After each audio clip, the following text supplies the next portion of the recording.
Hello viewers hello viewers তোমরা দেখছো PSC আড্ডা। আজকের ক্লাসে তোমাদের স্বাগতম। WBCS, PSC clerkship, food SI বা মিসলেনিয়াস পরীক্ষায় জেনারেল স্টাডিজ থেকে যেমন প্রশ্ন আসে আমার এই চ্যানেলে ঠিক সেরকমই ভিডিও বানানো হয়। যদি চ্যানেলটিকে ভালো লাগে অবশ্যই চ্যানেলটিকে সাবস্ক্রাইব করে বেল আইকন বাজিয়ে রেখো, যাতে এরকম নিত্য নতুন ভিডিও নোটিফিকেশান সবার আগে পেয়ে যাও। চলো ভিডিওটি শুরু করা যাক। পিএসসি ফুড এসআই ও ক্লার্কশিপ পরীক্ষায় জিএস বা জেনারেল স্টাডিজ পেপারে ফুল মার্কস পেতে অবশ্যই ভিডিওটি প্রথম থেকে শেষ পর্যন্ত দেখো। যদি ভিডিওটি ভালো লাগে অবশ্যই চ্যানেলটিকে সাবস্ক্রাইব করে বেল আইকন বাজিয়ে রাখো, যাতে এরকম নিত্য নতুন ভিডিও নোটিফিকেশান সবার আগে পেয়ে যাও। চলো ভিডিওটি শুরু করা যাক। আমাদের প্রথম প্রশ্ন, ভারতের জাতীয় কংগ্রেসের প্রথম সভা অনুষ্ঠিত ছিল কোন শহরে? বোম্বাই, মাদ্রাজ, কলকাতা ও দিল্লি। ভারতের জাতীয় কংগ্রেসের প্রথম সভা অনুষ্ঠিত হয়েছিল মুম্বাই শহরে, অতএব বোম্বে শহরে। তৎকালীন বোম্বে শহরে, বর্তমানে মুম্বাই শহরে জাতীয় কংগ্রেসের প্রথম সভা অনুষ্ঠিত হয়েছিল। আমাদের পরবর্তী প্রশ্ন, কোন ঘটনা মহাত্মা গান্ধীকে 1922 সালের অসহযোগ আন্দোলনকে স্থগিত রাখতে বাধ্য করেছিল? অতএব কোন ঘটনার পরিপ্রেক্ষিতে মহাত্মা গান্ধী 1922 সালের অসহযোগ আন্দোলনকে বন্ধ রাখেন? চৌরি চৌরার গণহিংসা, জালিয়ানওয়ালাবাগ হত্যাকাণ্ড, চট্টগ্রাম অস্ত্রগার লুণ্ঠন, স্বরাজ্য পার্টির প্রতিষ্ঠা। অতএব আমাদের পরবর্তী প্রশ্নের উত্তর হবে চৌরি চৌরা গণহিংসা। চৌরি চৌরার ঘটনার পরিপ্রেক্ষিতে মহাত্মা গান্ধী 1922 সালের যে অসহযোগ আন্দোলন ঘটেছিল সেটিকে স্থগিত করে দেন। আমাদের পরবর্তী প্রশ্ন, ইন্ডিয়া উইন্স ফ্রিডম গ্রন্থটির রচয়িতা কে? ইন্ডিয়া উইন্স ফ্রিডম গ্রন্থটির রচয়িতা হলেন মৌলানা আবুল কালাম আজাদ, সর্দার বল্লভভাই প্যাটেল, গোবিন্দ বল্লভ পন্থ, নৌপরে কেউই নন। আমাদের পরবর্তী প্রশ্নের উত্তর হবে Maulana Abul Kalam Azad. India wins freedom গ্রন্থটির রচয়িতা হলেন মৌলানা আবুল কালাম আজাদ। আমাদের পরবর্তী প্রশ্ন, স্বরাজ আমার জন্মগত অধিকার উক্তিটি কার? বাল গঙ্গাধর তিলক, বিপিন চন্দ্র পাল, লালা লাজপত রায়, মহাত্মা গান্ধী। স্বরাজ আমার জন্মগত অধিকার উক্তিটি হলেন বাল গঙ্গাধর তিলক। বাল গঙ্গাধর তিলকের উক্তি হয়েছিলেন স্বরাজ আমার জন্মগত অধিকার। আমাদের পরবর্তী প্রশ্ন, খোদা ই খিদমতগার। খোদা ই খিদমতগারের নেতা কে ছিলেন? অর্থাৎ খোদা ই খিদমতগার একটি দল বা সংগঠন, তার নেতা কে ছিলেন? এম এ জিন্নাহ, মোহাম্মদ আলী জিন্নাহ, খান আব্দুল গফ্ফার খান, এ কে আজাদ না মোহাম্মদ আলী। খোদা ই খিদমতগারের নেতা ছিলেন খান আব্দুল গফ্ফার খান, যাকে সীমান্ত গান্ধী বলে আমরা জেনে থাকি। সীমান্ত গান্ধী। ভারতের উত্তর পশ্চিম সীমান্তে এই সীমান্ত গান্ধী তার যে সংগঠন সেটিকে খোদা ই খিদমতগার বলা হতো। তারা লাল কুর্তা পরতেন বলে তাদেরকে লাল কুর্তা বাহিনীও বলা হতো। লাল কুর্তা বাহিনীও বলা হয়ে থাকে।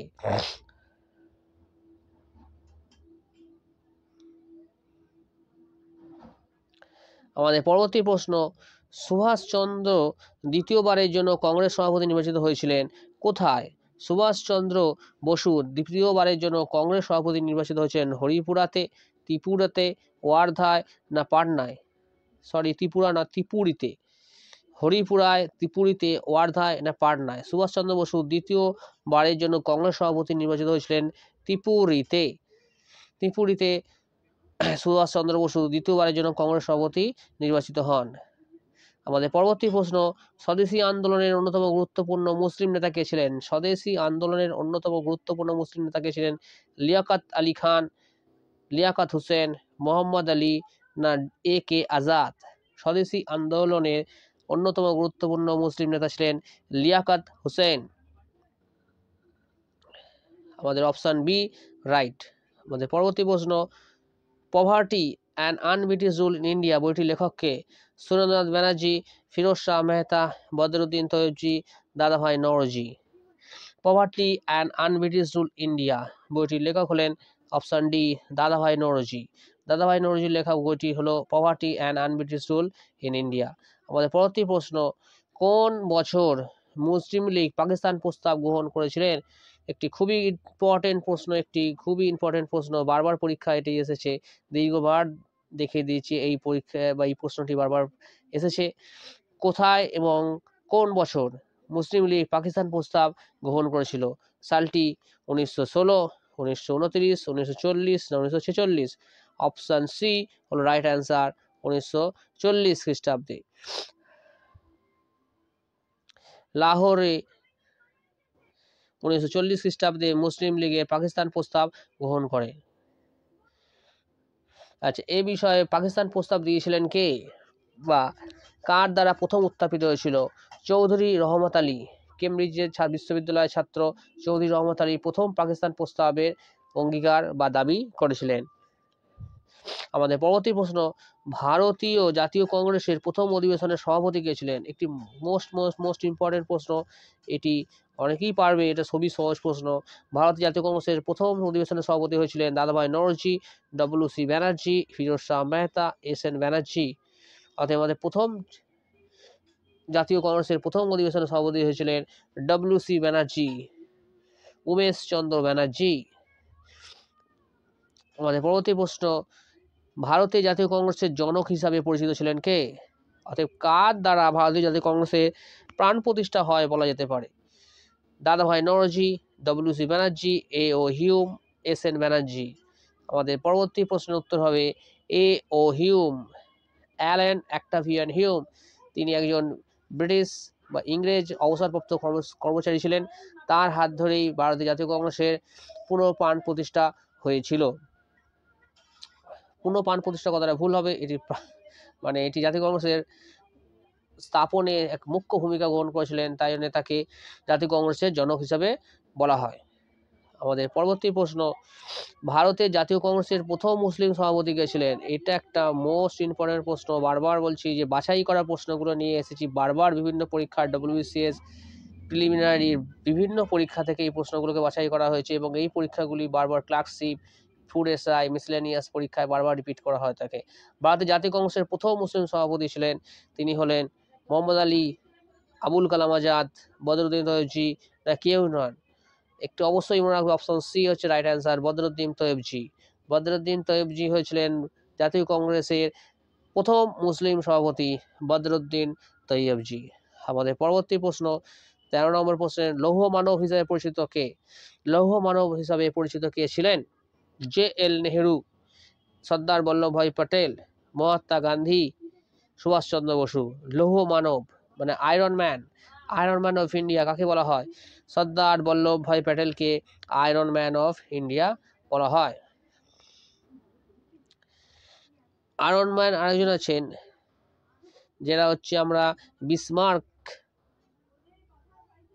কে আমরা আয়রন ম্যান হিসাবে চিনে থাকি, কিন্তু আয়রন ম্যান অফ ইন্ডিয়া হলেন বল্লভভাই প্যাটেল, সর্দার বল্লভভাই প্যাটেল। আচ্ছা, তোমরা বলতে পারো সর্দার বল্লভভাই প্যাটেল কোন সত্যাগ্রহ তিনি নেতৃত্ব দিয়েছেন? যদি জেনে থাকো অবশ্যই কমেন্টসে উত্তরটা দিও, জানিও। আমাদের পরবর্তী প্রশ্ন, কংগ্রেস যদি দেশ বিভাগ করতে গ্রহণ করতে ইচ্ছুক হয় তবে তা আমার মৃতদেহের উপর দিয়ে হবে, এই উক্তিটি কার? অতএব কংগ্রেস যদি দেশ বিভাগ গ্রহণ করতে ইচ্ছুক হয় তবে তা হবে আমার মৃতদেহের উপর দিয়ে, এই উক্তিটিকে বা উক্তিটি কার? উক্তিটি জে.এল. নেহেরু, এম.কে. গান্ধী, বল্লভভাই প্যাটেল, ডক্টর রাজেন্দ্র প্রসাদ। আমরা প্রত্যেকেই জানি কোন নেতা দেশ বিভাগ করতে বাধা দিয়েছিলেন, তিনি হলেন এম.কে. গান্ধী, মোহনদাস করমচাঁদ গান্ধী। আমাদের অতএব পরবর্তী প্রশ্নের উত্তর হবে মোহনদাস করমচাঁদ গান্ধী মানে এম.কে. Gandhi, option B. আমাদের পরবর্তী প্রশ্ন, সাইমন কমিশনের প্রতি ভারতীয়দের অসন্তুষ্ট হওয়ার কারণ কি? সাইমন কমিশনের প্রতি ভারতীয়দের অসন্তুষ্ট হওয়ার কারণ কি? এই কমিশনে কোনো ভারতীয় সদস্য নিযুক্ত হয়নি, না ভারতীয়রা 1919 খ্রিস্টাব্দের আইন কার্যকারিতা সম্বন্ধে আলোচনা প্রত্যাশা করতো না, এই কমিশনের প্রদেশগুলিতে দ্বৈত শাসন ব্যবস্থার সুপারিশ গ্রহণ করা হয়েছিল, না উপরের কোনোটিই নয়। আমাদের 15 নম্বর প্রশ্নের উত্তর হবে সাইমন কমিশন যখন ভারতবর্ষে এসেছিল এবং তার যে সভা বা কমিটি গঠন করা হয়েছিল তাতে কোনো ভারতীয় সদস্য ছিল না, অতএব সাইমন কমিশনের যে রিপোর্ট করা হয়েছিল অতএব তাকে বাতিল করা হয়েছিল। এবং 1927 খ্রিস্টাব্দে যখন সাইমন জন সাইমনের নেতৃত্বে ইংল্যান্ড থেকে এদেশে সেই কমিশন আসে, তারা সবাই গো ব্যাক স্লোগান দিয়ে, কালো পতাকা দিয়ে তাদের বয়কট করেছিল। আমাদের পরবর্তী প্রশ্ন, খিলাফত আন্দোলনের নেতৃত্ব দিয়েছিলেন কে? খিলাফত আন্দোলনের নেতৃত্ব কে দিয়েছিলেন? খিলাফত আন্দোলনের নেতৃত্ব দিয়েছিলেন সৈয়দ আহমেদ, মোহাম্মদ ইকবাল, মোহাম্মদ আলী ও শওকত আলী না রহমত আলী? খিলাফত আন্দোলনের নেতৃত্ব দিয়েছিলেন মোহাম্মদ আলী ও শওকত আলী। আমাদের পরবর্তী প্রশ্ন, মুসলিম লীগ কবে অন্তর্বর্তী সরকারে যোগদান করেছিল? মুসলিম লীগ কবে অন্তর্বর্তী সরকারে যোগদান করেছিল? ভারতবর্ষে যখন ব্রিটিশ সরকার ভারতের অভ্যন্তরীণ সরকার গঠনের জন্য সংবিধান তথা কনস্টিটিউশন গঠন করার কথা নির্দেশ দিয়েছিলেন, তখন একটি ভারতে অন্তর্বর্তী সরকার গঠন করা হয়। তাতে মুসলিম লীগ কংগ্রেস তথা মুসলিম লীগও যোগদান করেছিল, কিন্তু আবার কিছু কারণে তারা আবার উইথড্র করে নিয়েছিল। যখন কংগ্রেস বা সঙ্গে মুসলিম লীগ অন্তর্বর্তী সরকার যোগদান করেছিল, সেই তারিখটি কত বা সালটি কত? অক্টোবর মাসে 1946, নভেম্বর 1946, ডিসেম্বর 1946 না জানুয়ারি 1947? আমরা প্রত্যেকে জানুয়ারি 1947 তো হবেই না, কারণ হচ্ছে কিনা যে তখন আমরা প্রায় স্বাধীনতার কাছে চলে এসেছি। এটি হবে অক্টোবর 1946। অক্টোবর 1946 খ্রিস্টাব্দে মুসলিম লীগ অন্তর্বর্তী সরকারে যোগদান করেছিল। আমাদের পরবর্তী প্রশ্ন হলো, সাইমন কমিশন নিয়োগ করা হয়েছিল কি কারণে? সাইমন কমিশন নিয়োগ করা হয়েছিল কি কারণে? ভারতের সাংবিধানিক সংস্কারের জন্য, শাসন সংস্কারের জন্য, শিক্ষা সংস্কারের জন্য না জেল কোড সংস্কারের জন্য? আমাদের সাইমন কমিশন নিয়োগ করা হয়েছিল তা ভারতীয় সাংবিধানিক সংস্কারের জন্য। ভারতের সাংবিধানিক সংস্কারের জন্য সাইমন কমিশন নিযুক্ত করা হয়েছিল। ভারতবাসী এই সংবিধান বা সাইমন কমিশনকে বর্জন করার একটা অন্যতম কারণ হলো যে সাইমন কমিশনে ভারতের সংবিধান লেখা হচ্ছে, কিন্তু তাতে ভারতীয় কোনো সদস্য নেই। এই কারণে আরও দেশবাসী এই সাইমন কমিশনকে বয়কট করেছিল। আমাদের পরবর্তী প্রশ্ন, স্বরাজ্য পার্টির প্রতিষ্ঠাতা সভাপতি কে ছিলেন? স্বরাজ্য পার্টির প্রতিষ্ঠাতা সভাপতি কে ছিলেন? মতিলাল নেহেরু, CR দাস, রাজেন্দ্র প্রসাদ, গোপালাচারী। স্বরাজ্য পার্টির প্রতিষ্ঠাতা সভাপতি ছিলেন। একটা এই ওয়ার্ডটার উপর একটু মনে রাখতে হবে যে স্বরাজ্য পার্টির প্রতিষ্ঠাতা সভাপতি কে ছিলেন? সভাপতি ছিলেন মতিলাল নেহেরু। কারণ এই ক্ষেত্রে অনেকেই ভুল হয়ে যাবে, CR দাস, চিত্তরঞ্জন দাস অনেকে করে আসবে, কিন্তু স্বরাজ্য পার্টির প্রতিষ্ঠাতা সভাপতি ছিলেন মতিলাল নেহেরু। আমাদের পরবর্তী প্রশ্ন, কোন বছর জাতীয় কংগ্রেস পূর্ণ স্বরাজের দাবি গ্রহণ করেন? কোন বছর জাতীয় কংগ্রেস পূর্ণ স্বরাজের প্রস্তাব গ্রহণ করেন? 1928, 1929, 1930, 1931? জাতীয় কংগ্রেসের পূর্ণ প্রস্তাব গ্রহণ করা হয়েছিল, পূর্ণ স্বরাজের প্রস্তাব গ্রহণ করা ছিল 1929 খ্রিস্টাব্দে রাভি নদীর তীরে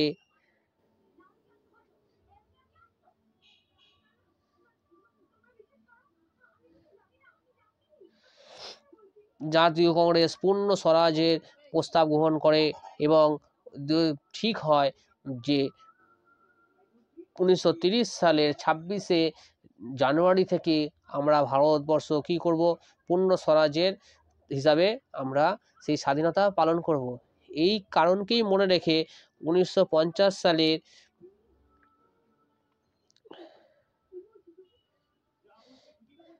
সেই ডেটটিকে বা সেই দিনটিকে স্মরণ করে রাখার জন্য 1950 সালে যখন 1949 সালে সংবিধান যখন গ্রহণ করা হয়, তথেপ সেটিকে চালু না করে 1950 সালের 26শে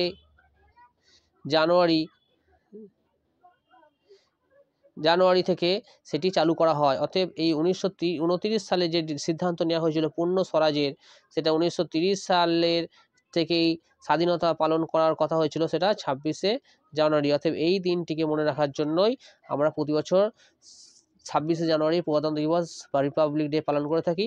এবং পূর্ণ স্বরাজের সিদ্ধান্ত গ্রহণ করা হয়েছিল 1929 সালে। এটা অপশান বি হবে রাইট অ্যান্সার। আমাদের পরবর্তী প্রশ্ন, 1938 সালে কার সভাপতিত্বে কংগ্রেস তার প্রথম জাতীয় প্ল্যানিং কমিটি গঠন করেছিলেন? 1938 সালে কার সভাপতিত্বে কংগ্রেস তার প্রথম জাতীয় প্ল্যানিং কমিটি গঠন করেছিলেন? জওহরলাল নেহেরু, সুভাষচন্দ্র বসু, জয়প্রকাশ নারায়ণ, বল্লভভাই প্যাটেল?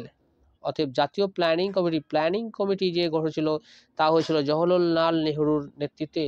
পণ্ডিত জওহরলাল নেহরুর নেতৃত্বে জাতীয় প্ল্যানিং কমিটি গঠন করা হয়েছিল।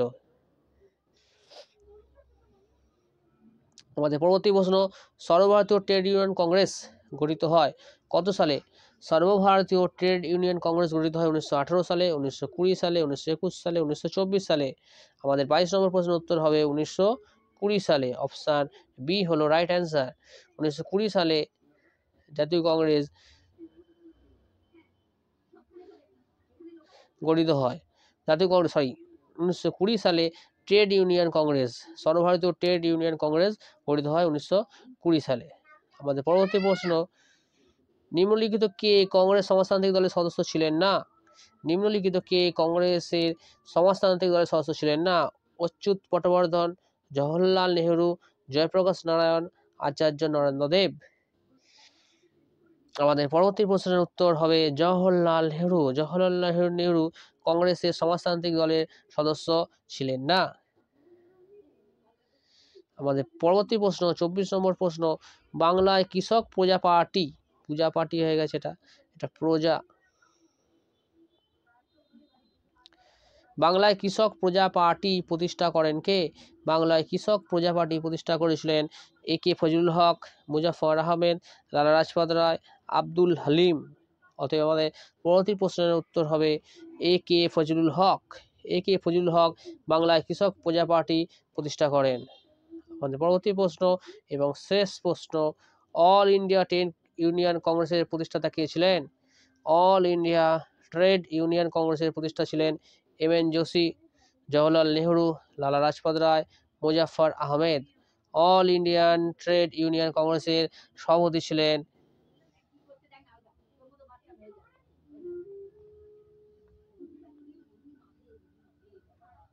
M N Joshi.